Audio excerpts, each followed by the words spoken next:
दा बे समाव जोंहा क'क्राझार फारसे आवगायलांसै मानो होनोब्ला दा नै ड्रेसखौ नुखायो जानांगौ आर'नाइ गोदान नालाय ओमफ्राय दा बेजों आं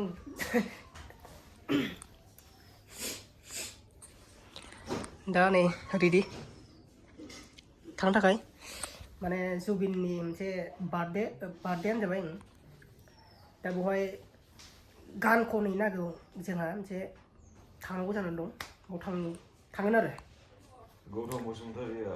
दा ओंखारबाय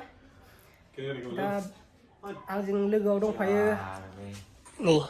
मिस्टार गुदका मास्टारबो दङ बेबो जोंजों लोगोसे थांफागोन ओमफ्राय नेरसोन नार्जारिबो दं ओमफ्राय नैबे थाङानो एसे अबावबा हिन्जाव नायगोन ना मागोन मिथिला जायखिजाया जों थांखाबाय दा 9थासो जाबाय टाइमा ओमफ्राय दा नालांबाय था भिडिअआ इन्टारेस्ट जागोन आरो दुखुबो जानो हागौ एसे गान खननायथ' दा ओंखारजोब्बाय नै दासो समायदों दा बर' फिसाफोर बायदि नुदों होनदों बैसागु बायदि सोलायलांबाय आं होनदों र' लासै थांसै गारियानो मिलायफैगौ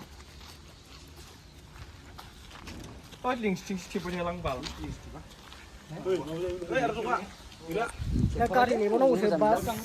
दा थांसै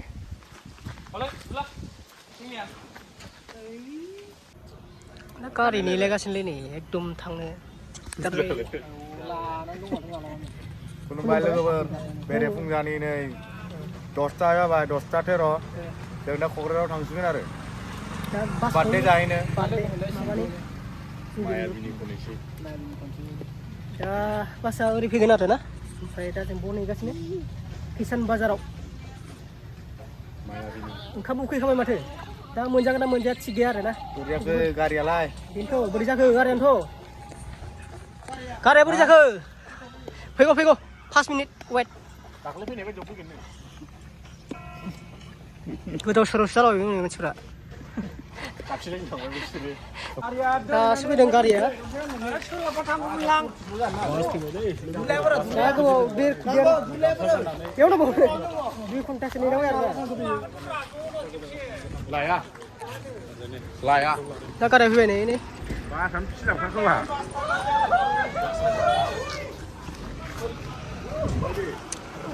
थांसै दा थांसै दे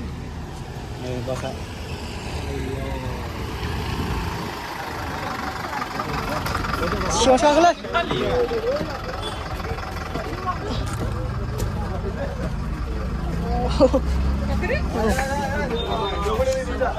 माथो खालि गोजा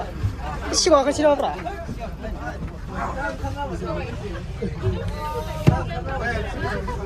बे समाव गाखोजोब्बाय गाखोबाय दा ओंखामथ' उखैबायलै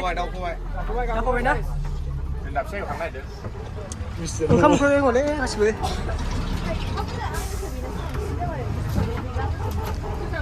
खस्थ' गाखोनांबाय दा माने फार्स्ट खिनियाव गैयामोन दा सिगां टाइमाव बैयाव माखासे गाखोदेरबायना टेक्न'गिटाव ओमफ्राय दा फिर जाजोब्बाय आरोना ओंखाम उखैबाय गुदका मास्टारखौनो जानानै उन्दु ओंखारलायबाय दसेयावनो गुदका मास्टार बोरै जाखो हा ओंखारबाय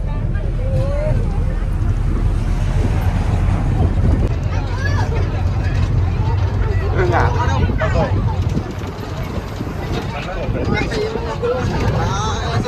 दा नै कारिगाव मोनबाय दासो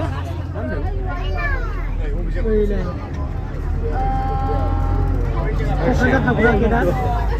ओमफ्राय सिदा थाङो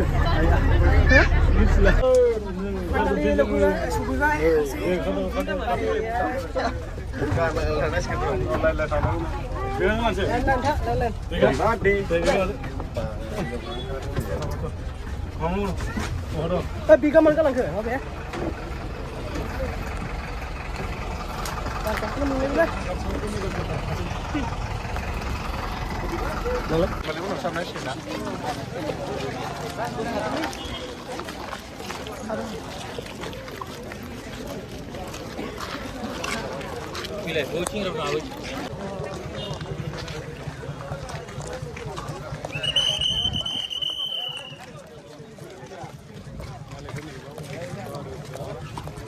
नियम फरायदो नै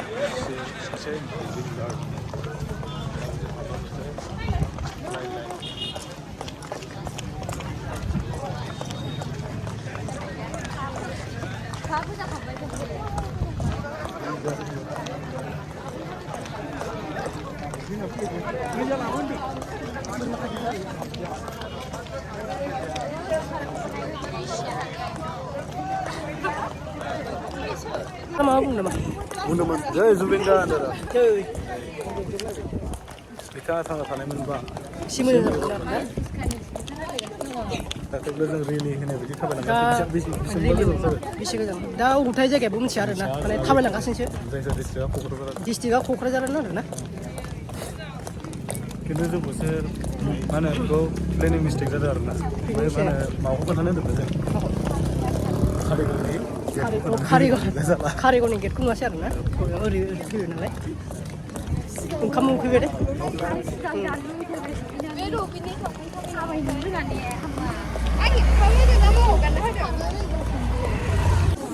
ओंखाम उखैबाय नामा जाला ना टाइमाबो नै खयथा जायगा टाइमा 12:30 ना एफा गोलाव थाबायबोनांबाय आरोना बिराद खस्थ'नो दंबावोसो आरोबाव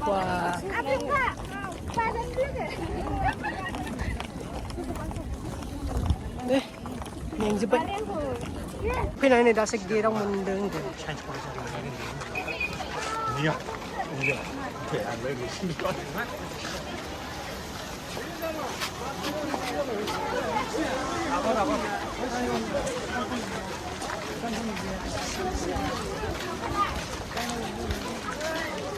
थांजों खद्रेबाबो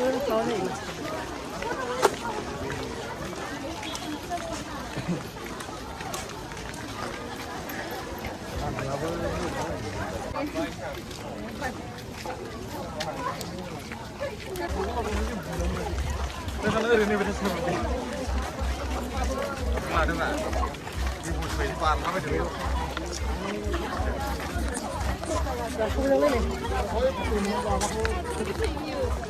लबार बागानावसो थान्दालै सिङाव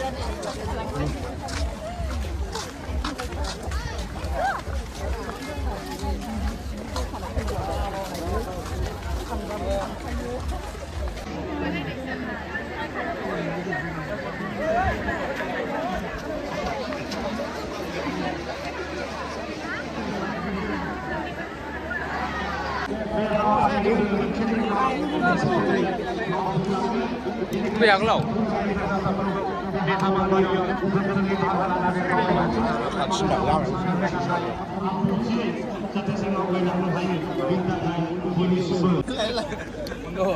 खनसे नामा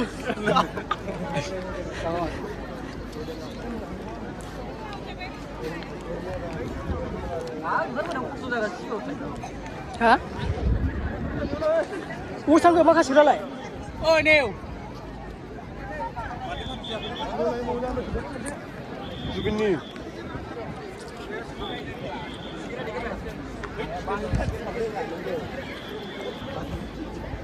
दा जों गेट पासखौ मोनबाय जों हाबफैबाय सिङाव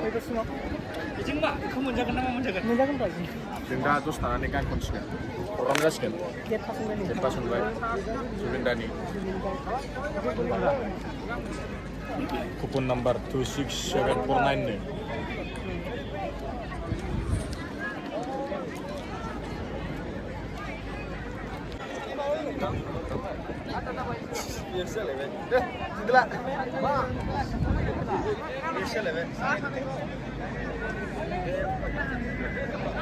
जुबिन गार्ग पार्कखौबो गायसंदों जों दिनै नोंथांमोनखौ मोननो हानानै थारैनो जोबोद गोजोनदों आरो बे हाबाफारिखौ जोबोद गाजा गोमजायै खुंफुंनो थाखायनो दान्दिसे उनावनो जोङो हारिमु दिन्थिफुंनाय हाबाफारिखौ खुंफुंनो लागासिनो दङ थिग 2 रिंगा जानाय लोगो लोगोनो जों हारिमु दिन्थिफुंनाय हाबाफारिखौ जुरिगोन लैथोमा Basumatary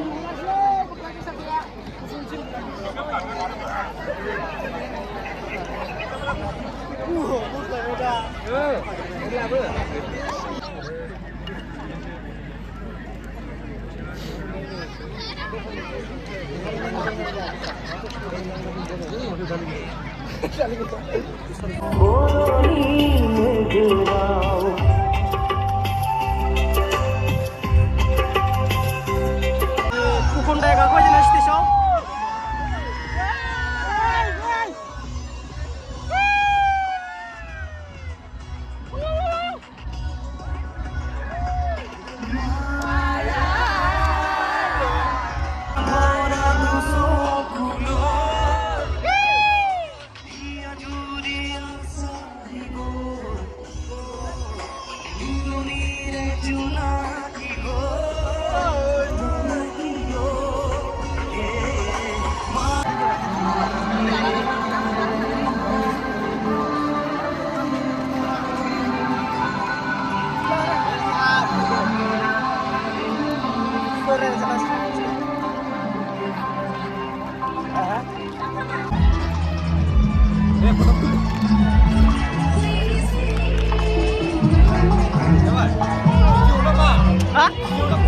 Video siya.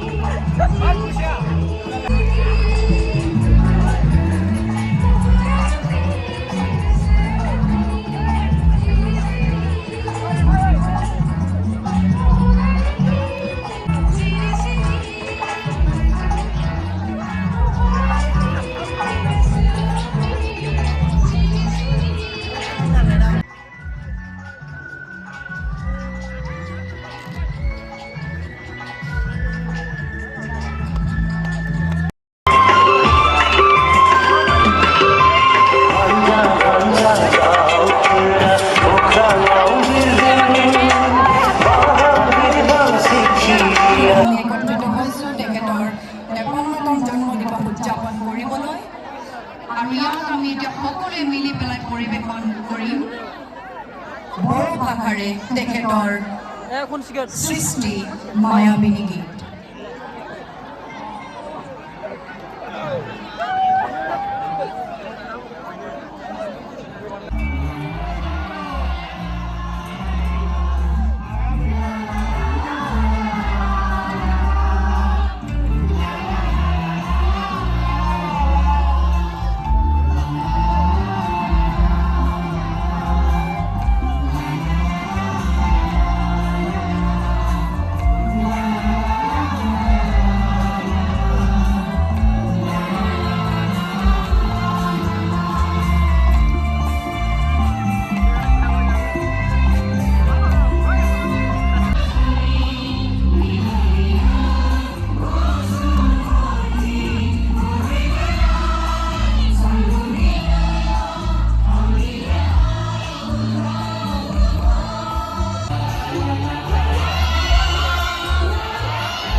Bukan ke sana.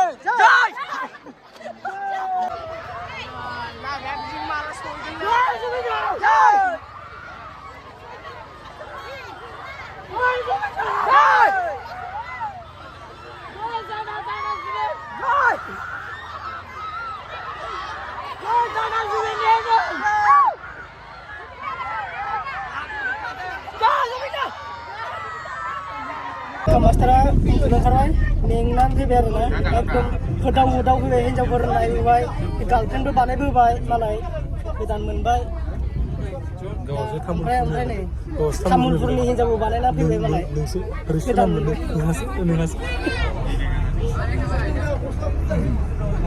दा थांफिनगासिनो